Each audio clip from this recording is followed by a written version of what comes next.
இப்போ நம்ம இந்த வீடியோவில் இந்த 4 முறை கருவாடை வச்சு எப்படி கருவாட்டு குழம்பு பண்ணலாம் அப்படின்றத பார்க்க போகிறோம். இதற்கு தேவையான பொருட்கள்: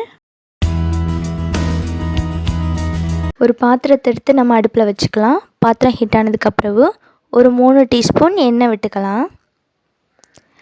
எண்ணெய் கொஞ்சம் ஹீட் ஆனதுக்கப்புறமா ஒரு 1/4 டீஸ்பூன் வெந்தயம் அதில் ஆட் பண்ணிக்கலாம். வெந்தயம் பொரியும் போது நமக்கு ஒரு நல்ல மணமாக இருக்கும். அப்புறம் நம்ம சின்ன வெங்காயம் கட் பண்ணி வச்சுருக்கிறோம், 1 கப், அதையும் போட்டு வதக்கிக்கலாம். ஒரு 10 பல் பூண்டு இதையும் சேர்த்து நல்லா வதக்கிக்கோங்க. அந்த கண்ணாடி பதம் வர்ற அளவுக்கு நல்லா வதக்கிக்கோங்க. அப்புறம் இது கூட கொஞ்சமாக கருவேப்பிலை போட்டு வறுத்துக்கோங்க. அப்புறம் ஒரு தக்காளி கட் பண்ணி வச்சுருக்கிறேன், அதையும் போட்டு லைட்டாக வதக்கி விட்டுக்கோங்க.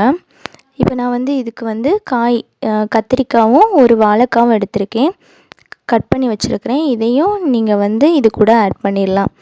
ஆட் பண்ணி ஒரு 2 நிமிஷம் அப்படி லைட்டாக வதக்கி விட்டுக்கோங்க.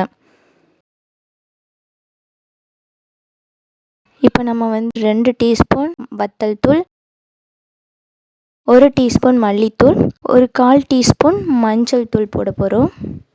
தேவையான அளவு உப்பும் இதில் கூடவே போட்டுக்கலாம். போட்டுட்டு ஒரு 2 நிமிஷம் அந்த எண்ணெயிலேயே இந்த மசாலா வதங்குற மாதிரி வச்சுக்கலாம். அப்புறம் நம்ம புளி கரைசல் ஆட் பண்ணிக்கலாம். வதக்கிக்கோங்க. இந்த காய் வேகிற அளவுக்கு கொஞ்சமாக தண்ணி விட்டுக்கணும் நம்ம. இப்போ நம்ம ஒரு மூடி போட்டு இதை வேகிடலாம். வேகிற டைமில் நம்ம மசாலா அரைச்சிக்கலாம். 1 கப் தேங்காய், 1 டீஸ்பூன் ஜீரகம், சின்ன வெங்காயத்தை கட் பண்ணி வச்சுருக்கிறேன், இதையும் போட்டு நல்லா பேஸ்ட் ஆக்கிக்கலாம்.